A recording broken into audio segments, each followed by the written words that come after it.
I experimented with years ago. I've done studies with it, both undergraduate and graduate level. I mean, the book on testosterone indicates it does, and it gives different mechanisms for it. Let me tell you something. We used to think in the day that it caused muscle accretion due to its ability to retain nitrogen. Nitrogen was anabolic, and we knew that. We knew that, but it didn't. So all the science said, yeah, it does, and it also increases the number of satellite cells, which are young, mature muscle, to young, immature muscle cells that do go on to develop muscle tissue. Testosterone does not increase hyperplasia; it increases hypertrophy. It won't give you many, many more cells. It gives you bigger muscle. Now, so in this book of testosterone, the recent theory is that it goes way, way deep. It goes into the stem cell. They've shown now that testosterone not only increases the cell line, myocyte cell line, the muscle, increasing, the mesenchymal stem cells. Well, more will go into creating muscle tissue. But more importantly, testosterone mitigates or inhibits the adipocyte cell line. Interesting. So that's how that's the most recent theory as to why it's a good repartitioning agent. So why does it cause muscle accretion and decrease body fat? Because it increases stem cells going towards muscle tissue, and it decreases those stem cells that want to go towards fat tissue. Two-tiered approach. That's the most recent theory. That's how it works. And again, I've done body fat determinants measurements for repartitioning approach on my men who are on testosterone that don't change anything in their life, nothing. Don't go to the gym, and they do gain muscle tissue, and they do lose body fat, and they change nothing else. Again, that's TRT, not mega doses or super physiological doses. But yes, it does create more muscle mass on TRT if you did nothing else. I don't promote doing nothing else. Please do get off your butt and go to the gym, get the best results by doing some things, changing the lifestyle. But yeah, so Gil had some interesting thoughts. They said I was interested to find what Gil had determined. He said that I got some theories on that. So, what's your theory on that, Gil? I'm gonna put you on the spot. I just want to know what you're thinking. Yeah, no, put me on the spot all you want. I mean, Steve knows this already. We've done enough videos for him to tell you. I'm not a notes guy. I don't like to prep. Yeah. If he sends me questions, that's great. I tell him he doesn't have to. I mean, if I know it, I know it. If I don't, I'll tell you I don't. Yeah. I'm not a guy who's going to Google stuff 5 minutes before we hop on a video and keep a little cheat sheet. I speak from the heart and I speak from the mind, and that's it. So put me on the spot all day long, by all means. I'm never too good to learn. Here's the deal. I believe you need 3 direct things, few indirect, but 3 direct things in order to stimulate muscle growth. And again, just to reiterate what Jeff said, we're talking hypertrophy, not hyperplasia. We're not developing new fibers. We're increasing the size of the existing. You need building blocks in the form of amino acids. How do we derive those? We eat protein sources. Our body breaks down protein in a catabolic response via enzymes in our digestive system. It then shuttles the amino acids into the cell.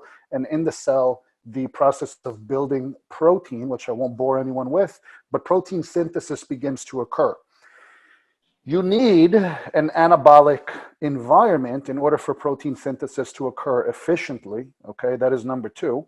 And number 3, you need the satellite cells of muscle to carry that into damaged area. Where does the damage come from? It comes from stimulus. That stimulus, and to talk more about bridging the difference between a social term to a scientific term, Jeff said guys that don't work out will still build muscle. I want to just clarify on this. Guys that don't work out are still working out.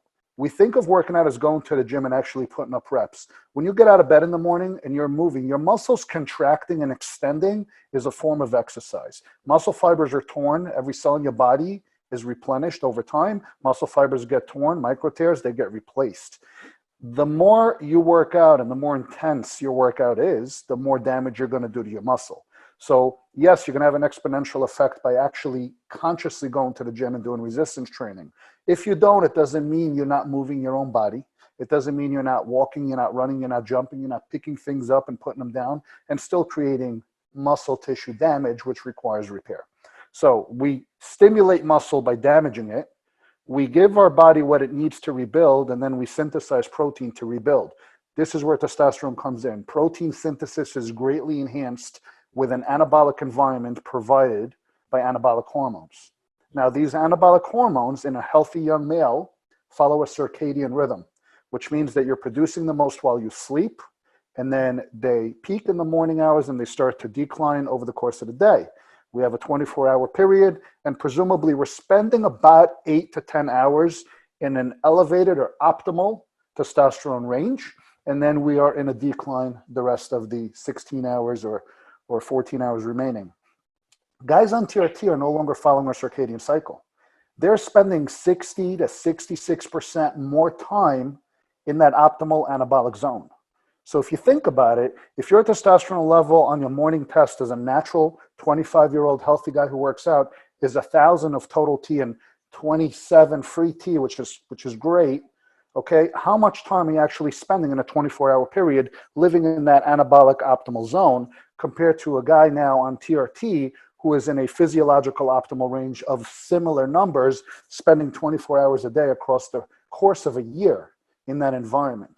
Right? So it's not apples for apples because the guy on TRT is always going to have that anabolic edge of spending more time. It's like when we train, we talk about time under tension. We don't say, well, I spent 2 hours in the gym, right? 15 minutes I was lifting, and then an hour 45 I was texting on my phone. We say, how much time were you under tension? All right. So the natural guy is that guy that spent 2 hours in the gym because he only had 2 hours. The guy on TRT also spent 2 hours, but he spent 2 hours lifting. He's going to get a lot more out of it. All right. So your body is going to have a much better effect on TRT as a non-TRT guy. Even if your levels are quote unquote the same, they're stable and they're there 24 hours a day. Yeah, and you mentioned satellite cells. You know, the only real supplement as a board of sports nutritionist, creatine is the only legit supplement out there that actually increases satellite cells. And HMB, if you put them together, I know we're going off topic here, but HMB actually decreases catabolism after a workout. So you got the one that is increasing satellite cells, HMB is decreasing the catabolism after the workout. So those two supplements, if combined, at least from a sports medicine's perspective, like I have, are the two best that I tell my patients, hey, you know, if you want to spend your money on good sports supplements, creatine, HMB. There you go. Mm-hmm. Yeah, and similar to how, bone, osteocytes have osteoblasts and osteoclasts, which are constantly, keeping a homeostatic balance with calcium, of building bone and, scraping away bone. I believe that muscles work in the same way with myoblasts and myoclasts, where, you have a catabolic response and an anabolic response. We know that androgens essentially decrease catabolism. They have an inhibition response on cortisol, which is a catabolic hormone. And they have an increased response on nitrogen retention, which promotes anabolism. So they're giving you the environment that's conducive to build more muscle. You still have to do the work. You still have to supply the proper fuel. And those are the three direct that I mentioned earlier. One of the indirect factors is you need quality sleep, because contrary to what people believe, you do not build muscle in the gym. You're actually breaking it down. You build muscle when you're resting and your body has a chance to recover. And that is an area where a lot of guys fail, whether or not they're on TRT. It's a very important point to note. Sleep is your best friend.